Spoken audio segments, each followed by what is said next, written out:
after I got sent up there.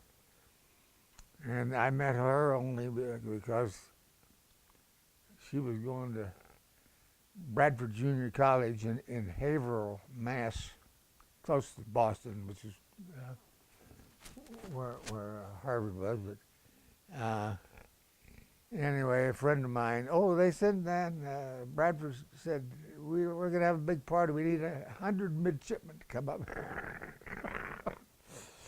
Well, I didn't want to be 100 midshipmen up there. I didn't want to be one of these guys, and so. But I had a friend, several friends. Really. One of them uh, became enamored of some gal, and turns out that her roommate, who was dying, had been assigned to some guy who didn't show up for his assignment. I guess. So anyway, uh, she was the roommate of my friend. My friend wanted me to go up with him and have a date with Diane. So that was the way I met her, and we hit it off almost immediately. And I can't give you very many details about how long and all this, but one of our friends who'd gotten sent up, one other guy, and I got sent up to Harvard. But it so happened that guy that got sent up, father was in some kind of a business, and during the war he had an allocated number of gas stamps, which he gave to his son, and he had his car up there. So we could travel around. I had transportation to take that Diane there, along with this other friend who had the gas stamps. And we traveled around the New England area. Went to my first ski class up at, now I can't even think of the name of it, where I didn't know how to ski at all. About snow skiing? Huh? Snow skiing? Snow skiing, yeah, yeah. I have absolutely zero impression on what she was wearing, except she was very attractive. That was very. Otherwise, I knew she was not unattractive. My friend had already seen her, so he'd already scrutinized her, and he was sure that I would like Diane, and I did right off the bat. And we were together. Of course, this was by this time. Let's see, when was it that I met her?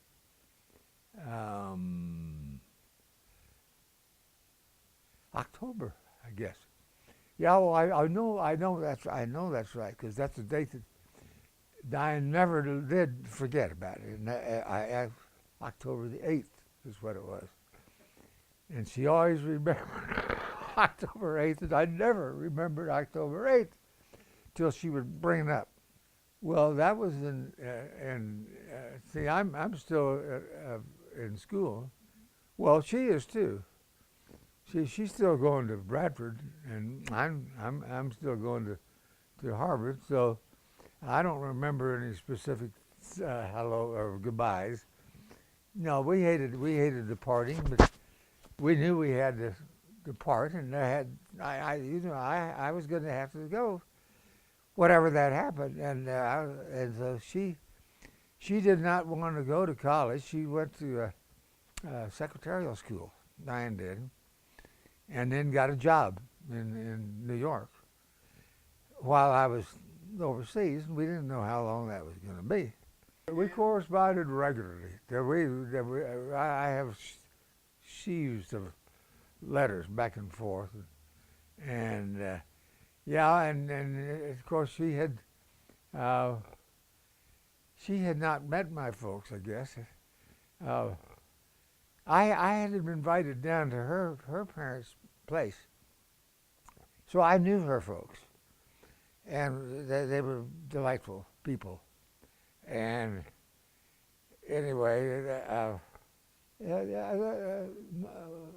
this friend of mine and I, the guy whose girlfriend was Diane the sister, was invited with me along down to Diane's folks' house over Christmas somewhere or another, and so they were uh, having some after dinner drinks, and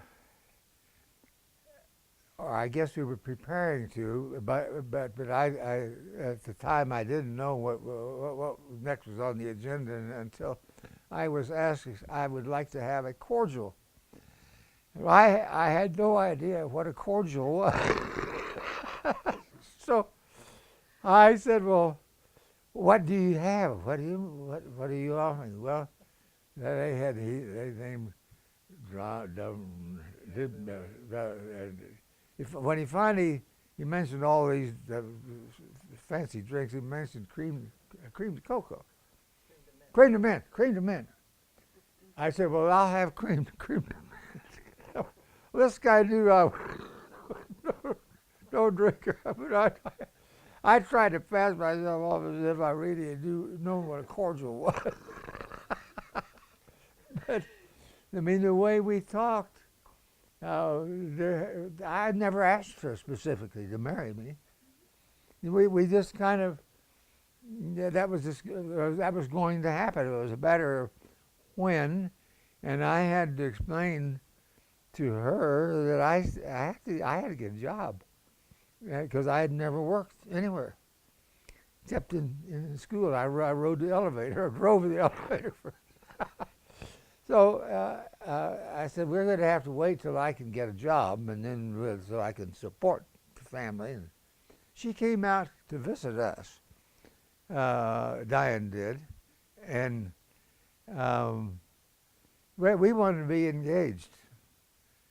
And so I wanted to have her have an engagement ring, and it so happens that one of our family best friends were in the jewelry business, and so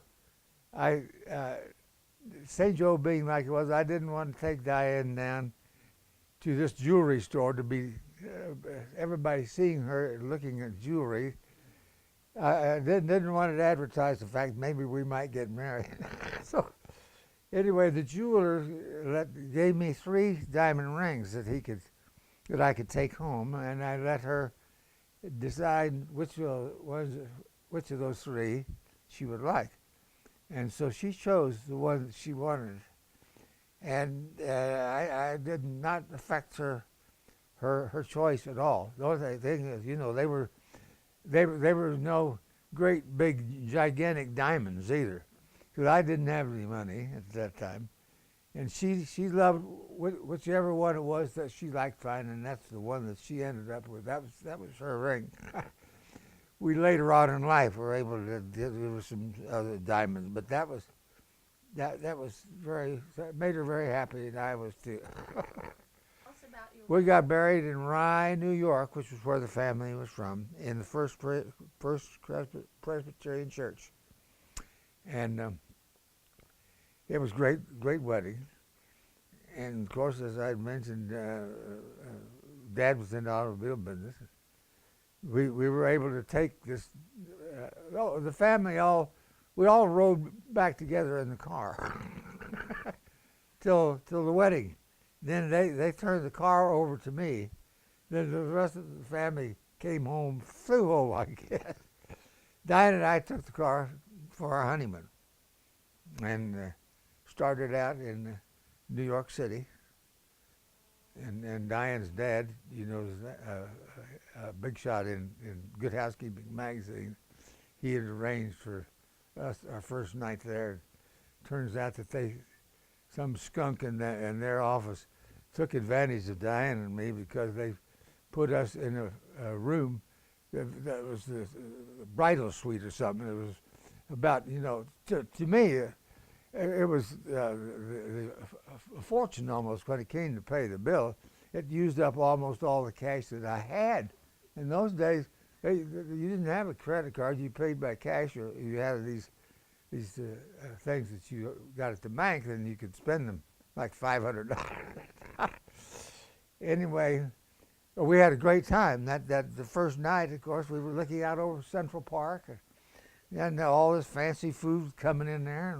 And I thought, man, I didn't know what was going on, except that somebody was taking advantage of us. And when we told Diane's dad about this some year or so later, he was highly incensed, and he was in a position he could control.